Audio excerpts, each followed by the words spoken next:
벌써 한 2, 3년 전에 들은 얘기인데요.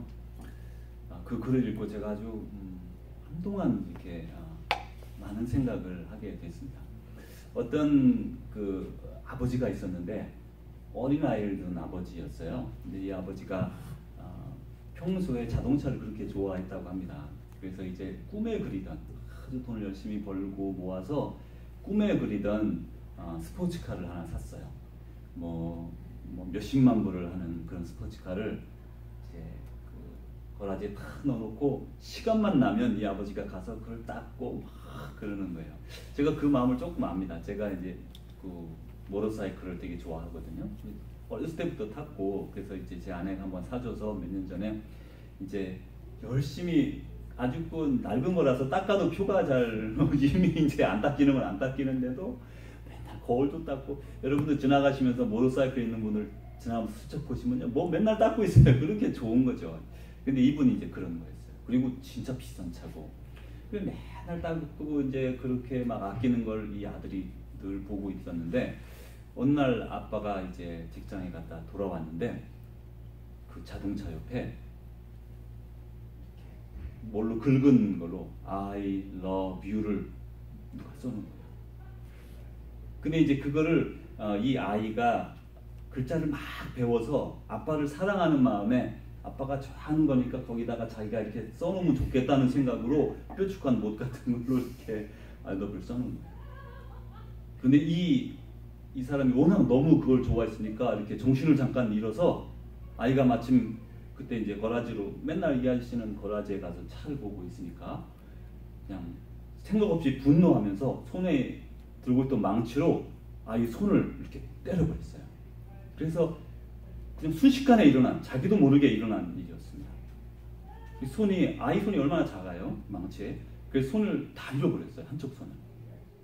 그래서 이제 이 아이는 그때부터 아빠에 대한 그 미안함, 아빠가 이 차를 그렇게 좋아하는데 자기가 그걸 이렇게 망쳤다는 그 미안함과 죄책감이 이렇게 들기 시작했고, 손은 잃어버렸죠. 이미 수술을 통해서도 회복할 수는 없는 그런 지경이 됐고, 이 아빠는 그 날을 생각만 하면 너무나 아들한테 미안한 거예요. 잊혀지지가 않는 거죠. 그 손이 보이니까 또 맨날. 그래서 결국 그 아버지는 아들로 인해서 미안함 때문에 생을 더 이렇게 연장하지 못하게 됐어요.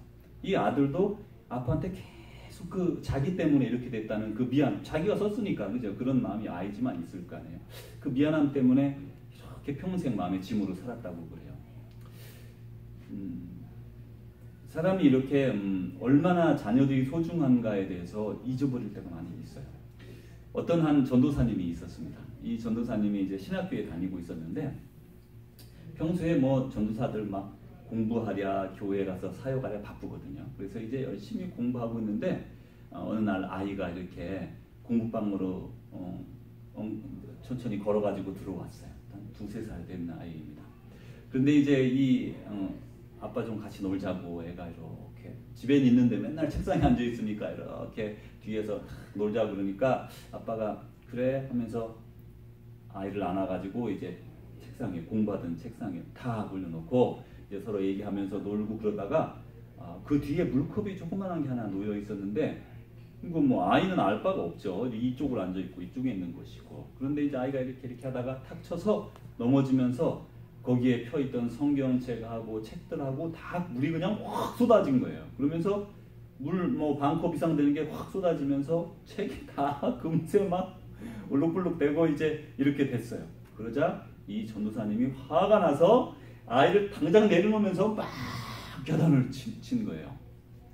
그러니까 이제 이 아이가 미안하잖아요. 이거 물은 엎질렀고, 자기가 엎질른 거 다 알고, 2~3살 되니까 알고, 아빠가 그렇게 아끼는 책이고 성경책이고 그런데 자기가 잘못했구나 그러면서 이렇게 아주 울면서 미안해하면서 잘못했다 그러면서 나가는데, 그 순간 그 전도사님이 그렇게 생각했다 그래요.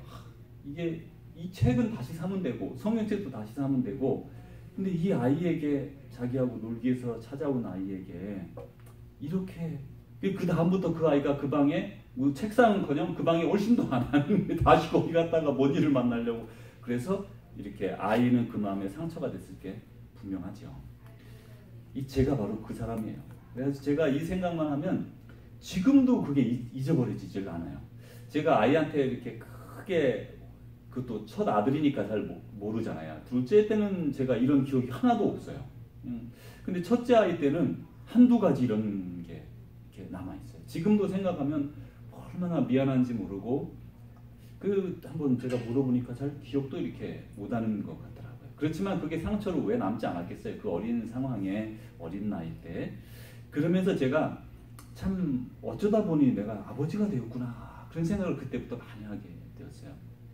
무슨 자격증을 받은 것도 아니고, 자, 당신은 인격이 이 정도이니, 믿음이 이 정도이니 결혼해도 좋다, 그런 자격증이라도 받았으면, 운전면허처럼 받았으면 제가 그러지 않았을 거예요. 근데 그것도 없이 그냥 결혼해서 덜컥 아이가 생겨서 아이 아빠가 돼서 정말 부적격자가 아버지가 되었구나. 그래서 오늘 제목이 아버지가 된 아들에게, 이 사실 제목이 어쩌다가 앞에 있는데 그걸 빼기로 했어요. 그래서 아버지가 된 아들에게 이제 우리가 말씀을 좀 나눠보겠습니다. 우리 아버지가 된 아들에게 주시는 하나님의 그런 위로의 말씀이 있습니다. 사실 아버지가 되었다고 해서 생물학적으로 자녀를 갖게 돼서 자녀를 가지면서 아버지가 됐지만 부족함이 참 많은 게 사실입니다. 그건 우리 모든 아버지들이 동의할 수밖에 없을 거예요. 그 부족함이 많은 그 아버지가 된 아들에게 하나님이 주시는 첫 번째 위로의 말씀은, 우리 하나님은 여전히 부족한 아버지인 그 아버지가 된 아들을 뜨겁게 사랑하신다는 거예요. 사랑은 하나님의 속성입니다. 그래서 요한 1서 4장 8절에 그러시잖아요. 하나님은 사랑이시다. 그러면서 하나님은 우리가 아들일 때도, 어렸을 때도 사랑하시고, 결혼해서 아버지가 된 후에도 사랑하시고, 또 분명히 우리가 할아버지가 돼도 사랑하시라고 저는 확신합니다. 하나님은 우리 어렸을 때 우리를 사랑하신 것처럼 지금도 사랑하시고, 아버지가 된 후에도 사랑하시고, 할아버지가 된, 또 증조 할아버지가 되어도 고조 할아버지가 혹시 되는 경우도 있겠죠. 그래도 사랑하실 거라고 확신합니다. 그래서 이제 이 하나님이 얼마나 우리를 사랑하셨냐면, 우리가 다 아시는 바처럼 그 사랑하는 독생자 외아들 예수 그리스도를 이 땅에 보내주셔서 우리를 구원하시기 위해서, 우리라고 말하지만 또 사실 더 깊이 들어가면 아버지인, 참 부족한 그런 아버지조차도 구원하시기 위해서 오셨다는 것을 우리는 기억할 수 있어요. 또 하나님께서 아시고 있는 게 또 있는데, 아버지로서 가족 부양의 의무를 지고 있다는 게 얼마나 무거운 짐인지에 대해서도 잘 알고 계세요. 그래서 주님이 마태복음 11장 28절에 그러셨잖아요. 수고하고 무거운 짐진 자들아 다 내게로 오라, 내가 너희를 쉬게 하리라. 물론 그 말씀이 모든 사람에게 주신 말씀이지만, 오늘 아버지 날을 맞이해서 아버지들만 느끼는 그런 무게가 있습니다. 물론 요즘 이제 편부모들이 많으니까 엄마 혼자 아이를 기를 때 그런 심정일 거예요. 똑같을 겁니다. 그렇지만 아내도 있고 자녀들도 있는 가정은 더 큰 가정이잖아요. 거기에서 아버지가 느끼는 그 부담이라는 거는 정말 여성들은 알지 못하는 그런 부담이 그 속에 들어 있습니다. 그런 우리들에게 수고하고 무거운 짐진 자들아 다 내게로 오라, 내가 너희를 쉬게 하리라, 이렇게 불러주신 거죠. 또 두 번째로 우리 육신의 부모님, 특별히 아버지도 이 아버지가 된 아들을 무척 사랑하십니다. 왜냐하면 첫 번째로 우리 육신의 아버지는 아들이 자라서 아버지가 되면 그 인생을 미리 걸어가신 분이기 때문에 이렇게 속속들이 다 알죠. 내 아들이 지금 어떤 힘든 점이 있겠구나, 어떤 일들을 겪고 있겠구나, 어떤 상황이, 그걸 다 알기 때문에 그 아버지는 어렸을 때 우리가 아이들을 사랑하고 그러잖아요. 그런데 결혼하고 나서는 아마 그 전보다도 더 그런 마음을 가지고 더 이해하고 더 사랑하는 분이 바로, 그리고 응원하고 기도하는 분이 바로 우리 아버지이시라는 거죠. 이제 솔로몬이 기도하기를 이렇게 기도했습니다. 보라, 자식들은 여호와의 기업이요 태 열매는 그의 상급이로다. 그래서 성경에서 말씀하시기로는 자식들은 여호와의 기업이다, 태 열매는 상급이다 라고 말씀하시고, 또 잠언에서는 손자는 노인의 면류관이요 아비는 자식의 영환이라. 그러면서 자녀들이 하나님의 축복임을 명백하게 말씀해 주고 있죠. 그래서 자녀는 이제 계속해서 가면 갈수록 점점 더 자랑과 또 기쁨의 근원이기 때문에 더욱더 자녀들을 아버지가 된 아들들을 더 사랑하게 되는 것이죠. 이제 오늘 본격적으로 아버지가 된 아들에게 주시는 말씀 세 가지를 우리가 성경을 통해서 들어보도록 하겠습니다. 먼저 첫 번째로는 하나님은 우리 육신의 부모님, 그러니까 육신의 부모님, 그 중에서 특별히 아버지, 어머니하고는 조금 다른 면이 아버지한테 다 있어요. 요즘 시대는 조금 달라지는 면이 있는 것 같지만 적어도 이제 지금 많은 세대에서는 어머니는 딸하고 이렇게 가깝습니다. 그죠? 대체로 딸하고 참 가깝죠. 근데 어머니하고 아들하고 관계는 어떨까요? 그것도 가까워요. 아주 가까워요. 자랄 때부터 아버지에게 말하지 못한 것을 어머니하고 말하다 보니까 엄마는 언제나 딸하고도 가깝고 아들하고도 가깝습니다. 그런데 아버지는 이상하게도 딸이 있는 집은 행운이죠. 그리고 딸은 조금 아빠하고 가까운 면이 더 있는 것 같아요. 근데 아버지와 아들과의 이렇게 친밀감을 갖는 게 정말 어렵습니다.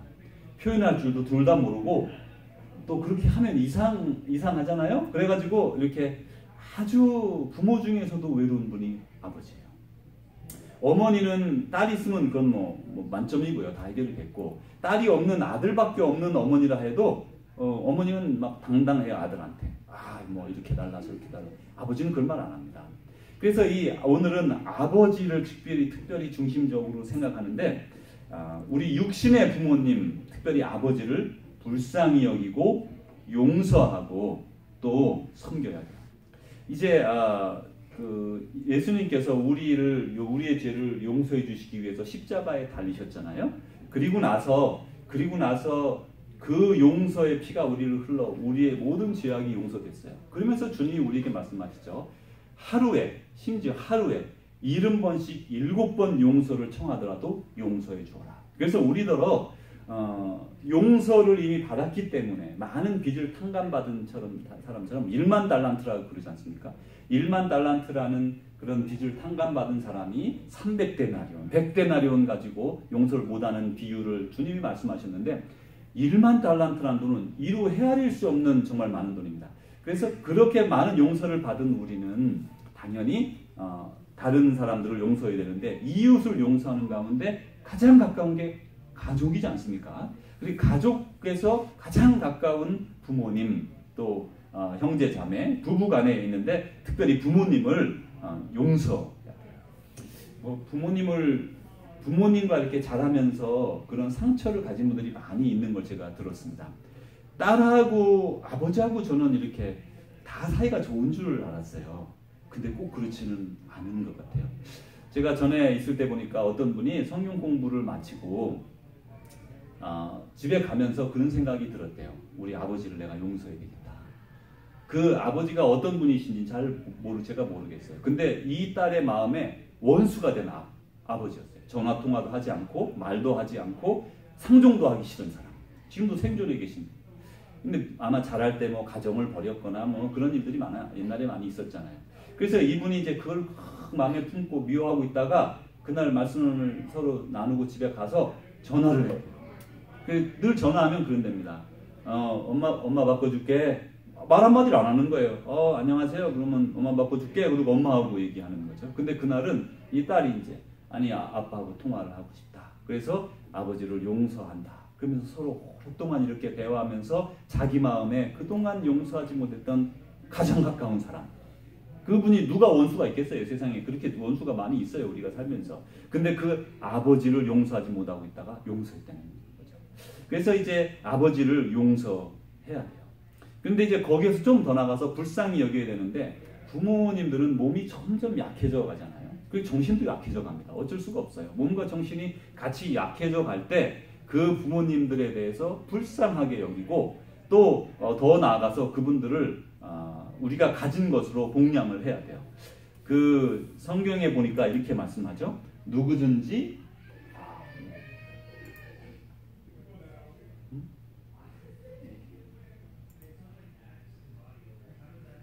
누구든지 제가 읽어드리겠습니다. 누구든지 자기 친족, 특히 자기 가족을 돌보지 아니하면 믿음을 배반한 자요 불신자보다 더 악한 자니라. 디모데 후서 5장 8절에 말씀했습니다. 다시 한번 읽어드립니다. 누구든지 자기 친족, 특히 자기 가족을 돌보지 아니하면 믿음을 배반한 자요. 우리는 이렇게 믿음이라는 것이 주여 주여라는 것에 초점을 두고 사는 경우가 상당히 많습니다. 그렇게 훈련 받았어요. 그렇지만 주님께서는 명백하게 우리에게 주신 말씀 가운데 그 기본적으로 지켜야 될 것은 기본적으로 지키는 선에서 믿음을 따르는 것인데, 우리는 믿음을 따르면 모든 걸 다 버리는 것처럼 생각하죠. 그래서 이스라엘의 그 유대인들은 예수님 시대에 부모님에게 이렇게, 부모님이 가난하시잖아요. 그러면 살 방법이 없어서 공양을 하고 봉양을 해야 되는데 그렇게 하지 않고 부모님 드릴 것을 헌금을 했다 그래요. 그럼 잘하는 걸까요? 아닐까요? 뭐 교회에서 보면 좋겠죠. 성전에서 보면, 성전에 그 제사장들이 보면 어이 헌금이 많이 들어오는구나. 뭐 그거는 좋을는지 모르겠어요. 하나님 보시기에는 아주 빵점이죠. 그걸 옛날에 고르반이라 그렇게 말을 했습니다. 아버지 죄송합니다. 제가 이번에 아버지 드릴 거 하나님 드렸습니다. 이런 정신 나간 인간이 세상에 어디 있어요? 그게 어디 하나님을 믿는 사람이에요. 그런데 성경에서는 그래서 그런 사람을 대해서 그 위선자죠. 살아계신 아버지, 자기 친아버지 어머니도 돌보지 않는 사람이 어떻게 보이지 않는 하나님을 사랑할 수가 있느냐, 이렇게 주님이 말씀하시잖아요. 그러면서 믿음을 배반한 자요 불신자보다 더 악한 자다. 그래서 친족을 꼭 돌보도록 말씀하세요. 그래서 우리가 이렇게 결단을 해야 되는데, 가장 먼저 우리가 이제 이렇게 생활비를 벌면 결산을 하면 11조 뛰잖아요. 그리고 나서 바로 해야 될 게 뭐냐면 부모님에게 드릴 금액을 정해서 떼야 돼요. 그렇지 않으면 드리기 힘듭니다. 만약에 이것저것 쓸 거 다 해놓고 부모님 걸 딱 띄면요, 잘 안 떨어져요. 잘 안 떨어져요. 우리 사랑하는 딸이 여기 같이 있어가지고 제가 참 너무 이렇게 감사하고, 정말 저희들은 아주 신학교 마치고 그런 직장 생활을 하면, 그러니까 교회 생활을 하면서부터 이렇게 그런 것에 대해서 늘 신경을 많이 썼어요. 아주 어려울 때도 부모님을 섬기기 위해서 애를 썼고, 우리 아이들이 이제 그런 걸 못 보잖아요. 그래서 저희가 그런 생각도 많이 했어요. 우리 아이들이 그걸 모르겠구나. 그래서 아이들 있을 때 막 부모님께 연락을 해서 해보기도 하고, 근데 아이들은 못 보니까요. 근데 아이들은 보면서 자라기 때문에 우리 부모된 자들이 자기 부모에게 잘하는 걸 보면 그 마음을 배우게 되거든요. 그런데 이제 이 부모님에게 생활비와 용돈을 떼어 보내드리는 거는 우리가 그냥 잘하는 일이 아니라 10계명 중에서 5번째 계명, 인간들 관계에 있어서 첫 번째 계명이라는 걸 기억해야 됩니다. 이것은 하나님이 우리에게 뭐 살인하지 말라, 간음하지 말라, 여러 가지 도둑질하지 말라, 이렇게 말씀을 많이 하셨지만, 그거보다 먼저 내 부모를 공경하라, 그리고 내 부모를 이렇게 봉양하는 것에 대해서 말씀하신 것이에요. 그래서 하나님은 우리가 육신의 부모님, 특별히 아버지를 오늘 생각하면서 불쌍히 여기고 용서하고 뜨겁게 사랑하라고 말씀하세요. 혹시 아버지와 이렇게 관계가 안 좋으신 그런 경험이 있다면, 그리고 그런 것들이 마음의 부담의 짐이 있다면 오늘 꼭 해결하실 수 있는 그런 하루가 되기 바랍니다. 두 번째로는 하나님은 우리 자녀들에게, 아버지가 된 아들들에게 성숙하고, 하나님은 우리 자녀들에게 성숙하고 인자한 아버지가 되라고 말씀하세요. 자, 이제 아버지가 되었어요. 아버지가 되었는데 우리 자체가 성숙하지 않으면 우리 아이들이 성숙하기 어렵습니다. 이 성경에 보니까 우리가 먼저 우리가 하나님을 본받으라. 하나님은 거룩하니 너희도 거룩할지니라. 그렇게 말씀하셨잖아요.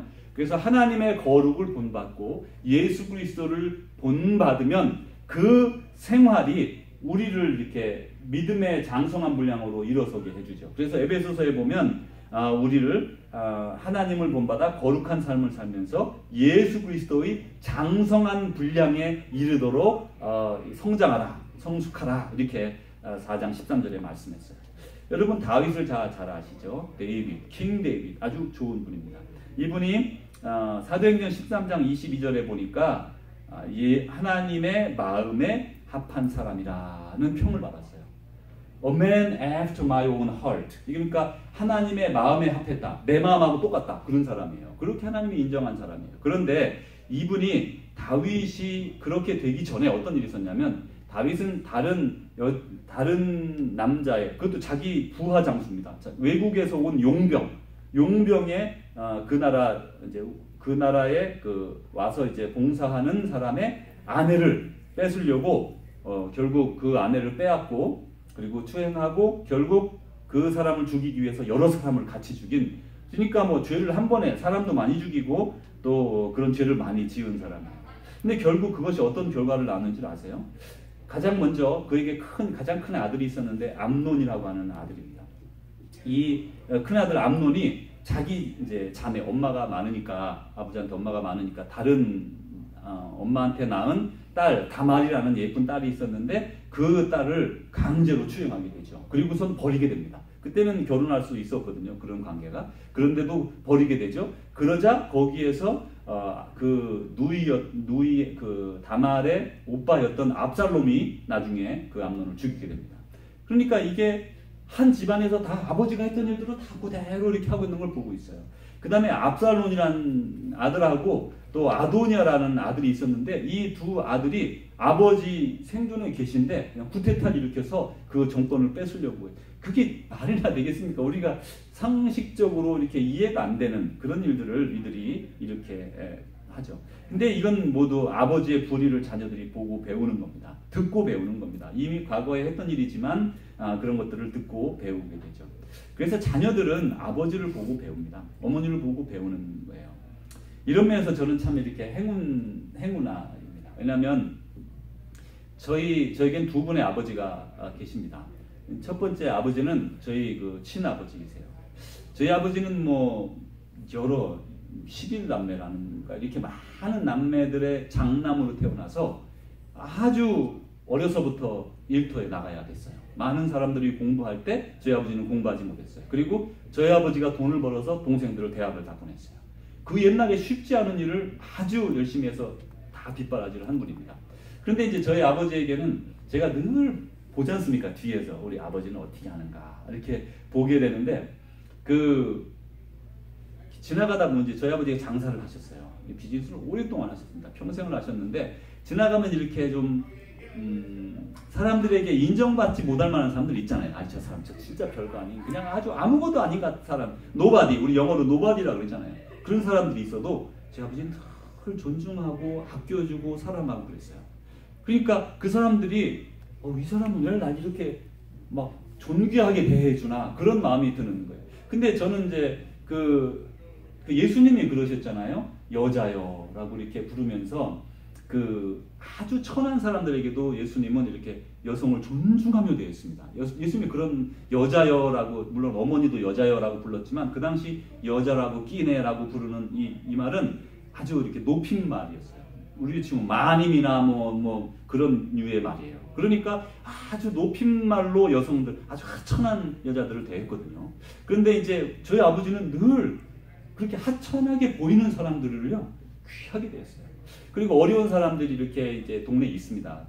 옛날에는 어려운 사람 많았잖아요. 부모 없는 사람도 있고 고아도 있고 저희 동네에 그런 사람이 많이 있었는데 또 정신지체 있는 사람도 있고 저희 아버지가 그 집 아이의 소풍 갈 때가 되면 꼭 얼마씩 이렇게 주면서 이렇게 맛있는 거 사서 아이들 같이 이렇게 사주라고 그 큰 돈도 아니고 뭐 대단한 거 아니지만 그런 때마다 꼭 챙기고 어려운 사람들을 이렇게 돌봐주고 그래서 제가 옆에서 그걸 보면서 참 저도 모르게 그런 걸 이렇게 배우게 되는 것 같아요. 그냥 그렇게 보니까. 그렇지만 이제 또 다른 아버지가 또 한 분이 있어요. 저는 이제 제가 결혼하고 나서 알게 된 분이지만 제 장인어른이세요. 저희 장인어른은 좀 이렇게 석학입니다. 근데 이분이 이제 도서관장으로 이제 은퇴를 하셨는데 돌아가셨어요. 몇 년 전에. 그런데 이분은 뭐 옛날에 아주 이렇게 일본에서 살다 오셔서 아주 이렇게 우수하신 분인데 이분 이렇게 말이 별로 없으세요. 그리고 말 없이 그냥 맹하고 있는 게 아니라 사람들이 잘 들어주세요. 그래서 제가 옆에서 보면서 제가 막 속이 답답해서 저희 한번 전에 이제 교회에 이제 오셔서 한 달쯤 계셨는데 그 장로님들이 막 그냥 말을 막 끝없이 하시면, 식사하실 때 끝없이 하시면 자녀분께서는 그러시냐고, 네 하고 다 듣고, 나이가 이제 더 많으면 더 이렇게 말을 하고 싶고 그렇지 않습니까, 사람이? 그리고 배울 만큼 배우시고 옛날에가 다 그런 분인데 그냥 말을 안 하세요. 끝까지. 그리고 집에 가셔서 웬만한 사람 같으면 막 말을 하고 싶어서 막 근질근질할 텐데 어떻게 훈련을 받으셨는지 그렇지 않으시더라고요. 제가 그걸 보면서 많은 생각을 하게 됐습니다. 어떻게 저렇게 할 수 있을까? 지금도 그게 저는 배우고 싶고, 그러면서 제가 그 모시고 있으면서도 배우게 됐고, 저희 아버님을 생각할 때마다 이렇게 잘 들어주고, 그러면서도 이렇게 어텐티브 리스닝, 아주 잘 들으면서도 그걸 잘 이렇게 숙지하는. 그래서 참 그런 좋은 면들을 제가 좋은 아버지를 가져서 잘 배우게 된 것 같아요. 이제 이렇게 이걸 보면 거꾸로 이제 아버지들에게로 돌아가서 어쩌다가 아버지가 된 우리 아들들 보면 우리 아버지 어머니를 그냥 특별히 남자들은 아버지를 이렇게 보면서 배우는 것처럼 우리 자녀들도 당연히 저희들을 보고 뒷모습을 보고 있을 거라는 게 확실합니다. 아버지가 이럴 때 이리 가는가 저리 가는가, 아버지가 이런 상황에서 이렇게 하는가 저렇게 하는가. 근데 물론 우리는 말로 가르치려고 하죠. 아이들에게 말로 많이 가르치죠. 그렇지만 아이들이 진짜 듣는 건, 말하는 건 잔소리고 정말 상황에서 우리 아버지는 어떻게 하고 있는가를 보고 있지 않겠습니까? 우리가 그렇게 봤으니까, 그리고 그렇게 배웠으니까. 그래서 우리는 우리 자신이 성숙해야만 자녀들이 성숙할 수 있다고 생각합니다. 아버지가 성숙하지 않으면 자녀들이 그 성숙의 단계에 이르는데 어려울 거예요. 그리고 그 길을 찾아가기가 쉽지 않을 겁니다. 왜냐하면 그 길을 가본 적이 없으니까. 그런데 아버지가 그 성숙의 길을 가게 되면 자녀들은 아버지를 보면 그 길이 성숙의 길이잖아요. 그래서 쉽게 성숙한 사람이 될 수가 있는 것이죠. 그래서 우리는 우리 자녀들에게 성숙하고 인자한 아버지가 되어야 합니다. 세 번째로, 하나님은 자녀들을 인내로 양육하라고 말씀하셨어요. 다윗의 경우에 자녀들을 잘 훈계하지 않았다라고 성경에 말씀합니다. 그래서 압살롬 같은 사람은 한 번도 책망한 적이 없었대요. 책망할 수도 있지 않아요? 잘못하면 훈계해야 되지 않아요? 그런데 다윗은 자녀들을 잘 훈계하지 못했습니다. 그래서 이제 특별히 아버지 된 사람, 부모는 다 마찬가지지만 아버지는 자녀를 바르게 믿음 안에서 양육하기 위해서 훈계해야 할 필요가 있습니다. 우리가 잘못 나갈 때 우리 하나님 아버지는 우리를 징계하시잖아요. 우리 그러셔야 우리가 또 바른 길로 가지 않습니까? 그런 것처럼 우리 자녀들을 우리가 독립적으로 대하고 이렇게 바르게 대하지만 잘못했을 때는 과감하게 이것은 너가 잘못한 것이다라고 말하고 책망하고 훈계해야 아이들이 바른 길로 돌아설 수가 있는 거죠. 그래서 이제 자녀를 잘 이렇게 바른 길로 이끌어야 됩니다. 근데 사도 바울은 이렇게 말씀하죠. 아비들아, 너희 자녀를 노엽게 하지 말라. 우리가 이렇게 잘 생각을 해봐야 돼요. 노엽게 하지 말라. 그리고 그렇게 하지 말고 오직 주의 교훈과 훈계로 양육하라. 우리가 조금만 깊이 들여다보면요, 자녀를 훈계하는 건 당연합니다. 그런데 노엽게 하지 말라. 여러분, 우리 아이들 이렇게 야단치고 막 할 때 그 어떤 면에서 그렇게 되는지 모르지만 어떤 상황에 아이가 막 분노하고 그럴 때가 있어요. 자기가 잘못해서 야단을 맞는 것은 확실한데 거기에 대해서 받아들이지 못하는 거죠. 그리고 뭔가 막 분노하게 되는 경우가 있어요. 그럼 아버지하고 상처가 되죠. 갈라지는 거죠. 제가 우리 아이 잘못한 거 없죠. 그냥 책상에 앉혀놓고 같이 앉혀놓고 얘기하고 그러다 물컵 엎질러서 그거 좀 책에 쏟았다고 분노한 것에 아이가 얼마나 상처를 받았겠어요. 저도 상처가 됐어요. 지금도 치유가 안 돼서 아이들한테 더 미안하고 그렇게 잘해주고 싶고 좀 그런 생각이 들어요.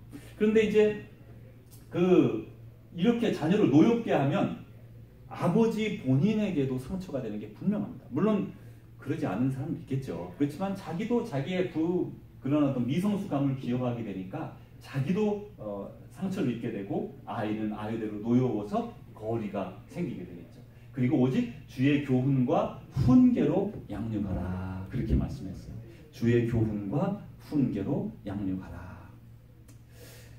자녀들이 자라는 데는 시간이 걸립니다. 다 때가 있습니다. 그래서 아버지가 자녀들을 양육할 때는 반드시 기다려야 되죠. 특별히 우리 자녀들이 이렇게 마약이나 술이나 혹은 또 다른 여러 가지 게임 같은 것도 많이 빠지고 이렇게 해서 어디에 미혹될 때가 있습니다. 그런 아이들이 있습니다. 이제 여러분 가정에는 없기를 바라고요. 또 제가 아는 너무나 많은 분들이 그런 것에 고민하는데 아마도 절반도 넘는 것 같아요. 무언가의 아이들이 문제가 있어서 고민하는 집이 너무나 많아요.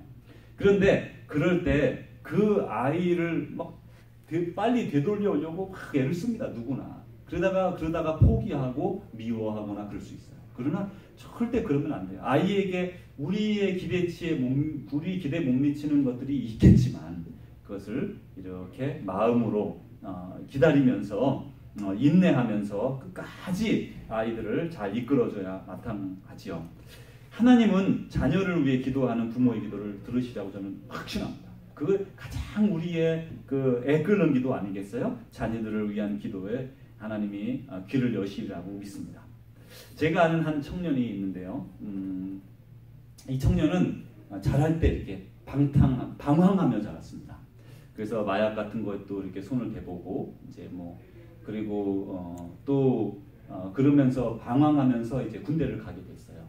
군대를 갔다 와서 군대에서 결혼을 하고 군대를 갔다 와서 이제 대학을 늦게 이제 군대에서 지원을 해주지 않습니까? 그래서 늦게 부인과 함께 다녀서 간호사가 됐습니다. 부부가 간호사가 됐어요. 근데 그 사람이 이제 교회에서도 상처를 많이 받고 방황하고 있었으니까 교회에서도 이렇게 잘 케어가 안 됐었겠죠. 이제 나중에 자기가 자라면서 교회에 이제 성장해서 교회에 들어왔어요. 공부를 하면서 대학을 다니면서 뒤늦게 대학을 다니면서 교회 와보니까 아이들이 자기처럼 방황하는 거예요. 그 아이들이 하이스쿨 아이들이. 그래서 그 아이들을 만나고 얘기하고 상담하고 자기가 그 과정을 겪었기 때문에 이해를 하는 거예요. 상당 부분 이해하는 거예요. 그래서 또 그 부인은 또 부인대로 여자니까 거긴 여자 아이들 또 더 만나서 또 얘기하고 해서 한 가정이 그 두 명이서 이런 일이 얼마나 많은지 몰라요. 많은 아이들이 막 방황하고 어떻게 해야 될지 모를 때 거기서 들어주고 그리고 자기가 그때 그 상황을 이해하니까 어떻게 도움을 줄 수 있는 방안을 생각하고 그러면서 많은 아이들이 바른 길로 걷고 더 주님께로 나아가고 바른 길로 나아갔던 그런 일이 있습니다. 그게 바로 상처 입은 치유자 같은 거죠. 자기가 그런 경험을 통해서 그런 사람들을 이해했고 그리고 그들을 도와주고 바른 길로 이끌 수 있었던 것이죠. 그것처럼 우리도 아이들이 지금 마음에 안 든다고 해서 그 아이들에 대한 실망하거나 좌절하지 말고 끝까지 인내하면서 이 아이가 바르게 되겠지. 그리고 기도하면서 이렇게 반드시 기다려야 마땅하겠죠. 5 자녀를 둔 한 아버지 이야기가 있습니다. 5명의 자녀가 있었는데 다 아들은 아니고요. 자녀가 있었는데 이 자녀들이 다 잘났다 그래요. 근데 그 중에 하나가 특별히 병약하고 또 그 중에 특별히 또 총명하지도 못했대요. 그러니까 이게 맨날 형제 중에서 자녀들 중에서 치고 이래가지고 그 아버지가 좀 마음이 늘 아팠다고 합니다. 그러다가 이제 어느 날 나무를 5그루를 사왔어요. 어린 나무를 5그루를 사와서 한 그루씩 나눠주면서 자 이것을 한 그루씩 나눠주는데 1년 동안 잘 키워보아라. 그 1년 뒤에 가장 잘 큰 나무를 가장 잘 키운 사람에게는 네가 원하는 것을 다 해주겠다. 이렇게 약속을 했습니다. 그리고 이제 그 나무를 아이들이 다 같이 심었습니다. 그리고 이제 1년이 지났어요. 이제 약속한 날짜가 돼서 그 아버지와 자녀들이 함께 다 그 나무대로 갔습니다. 어떤 일이 벌어졌을까요? 한 나무가 유독 아주 큰 나무가 있었어요. 누가 봐도 비교가 안 되게 잘 키운 거예요. 이야 정말 잘했다. 근데 그 나무는 바로 그 병약하고 또 총명기도 없는 그 아들 것이었다고 합니다. 그래서 이제 아버지가 물어봤대요. 그래 내가 약속대로 너한테 원하는 대로 다 해주겠다. 뭐를 해주길 원하니? 일단 이 아이가 총명이 좀 약하다 그랬잖아요. 뭐를 해달라고 해야 될지도 말을 못하는 거예요. 그런 우물쭈물하고 있으니까 아버지가 그래? 네가 나무를 잘 키운 걸 보니까 너는 훌륭한 식물학자가 될 것 같구나. 내가 너를 훌륭한 식물학자가 되도록 밀어주겠다. 이렇게 해서 이제 모든 형제들과 가족들 앞에서 이 아이는 훌륭한 식물학자가 되기로 이제 다 결정이 되었어요. 그래 이 아이가 집에서 이제 저녁에 잠을 자는데 잠이 안 오는 거예요. 이야, 그리고 내 나무가 어떻게 그렇게 잘 컸지? 그냥 고맙더래요, 마음. 그리고 이제 앞으로 내가 이제 식물학자가 되겠구나. 내가 이제 어떻게 하면 이제 훌륭한 사람이 되겠구나. 그런 식물학자라는 꿈도 생긴 거예요, 갑자기. 그 잠을 못 자고 있다가 날밤을 다 새고 너무 이 나무가 참 신통방통하고 그래서 아침에 아주 일찍 일어나서 그냥 앉았으니까 가보고 싶더래요. 그래서 나무인대로 갔습니다. 갔는데 이 안개빛의 어두움에 물건이 하나 이렇게 툭 있는데 보니까 움직이더라는 거예요. 그래서 가만히 보니까 자기 아버지가 물 조리를 들고 자기 나무에 물을 주고 있더라는 거예요. 이 아이가 그걸 봤죠. 이 아이가 참 안타깝게도 훌륭한 식물학자가 안 됐어요. 그 대신에 이 아이가 자라나서 미국 사람들의 가장 많은 지지를 받았던 대통령이 됐는데 프랭클린 루즈벨트 대통령이 되었어요. 참 아버지가 약한 한 아들, 또 부족한 한 아들, 그 자녀에게 세심하게 관심을 갖고 인내하면서 기다린 결과 맺어진 좋은 열매라고 할 수 있겠지요. 사랑하는 주의 제자 여러분, 또 아버지가 된 여러분, 이제 정리하면서 다시 주님의 말씀을 생각하려고 합니다. 가장 먼저 첫 번째로는 우리가 하나님 아버지가 우리에게 주시는 첫 번째 거는 우리 육신의 아버지를 불쌍하게 여기고 또 용서하고 섬겨야 됩니다. 그게 첫 번째 하나님 우리에게 주시는 말씀이에요. 두 번째로는 아버지 된 자들은 자녀들에게 성숙과 인자함으로 이렇게 양육해야 돼요. 또 세 번째로 자녀를 양육함에 있어서 반드시 오래 참는 인내가 필요합니다. 이제 이렇게 주님의 말씀을 들으면서 하나님은 아버지가 된 아들을 지금도 뜨겁게 사랑하세요. 또 우리 자녀들은 우리의 믿음의 삶을 보고 자라고 있습니다. 아직도 늦지 않았습니다. 늘 주님과 동행하면서 주님의 발자취를 따르십시오. 그러면 우리 자녀들도 우리의 발자취를 따르면서 주님을 따르게 될 것입니다. 기도하겠습니다. 하나님 아버지 감사합니다. 어쩌다가 아버지가 된 아들들을 사랑해 주셔서 고맙습니다. 어려서도 사랑하시고 아버지가 된 부족함이 여전히 많은 지금도 사랑하시고 앞으로 나이가 들어 허리가 굽을 때까지도 사랑하실 하나님을 찬양합니다. 하나님, 우리의 믿음을 성장시켜 주시고 성숙시켜 주셔서 온전히 예수 그리스도의 제자의 길을 걸어가게 하시고 또 우리가 그 길을 걸어감으로 우리 자녀들도 성숙하고 온전한 믿음의 삶을 살아가도록 주님 도와 주옵소서. 예수님 이름으로 기도합니다. 아멘.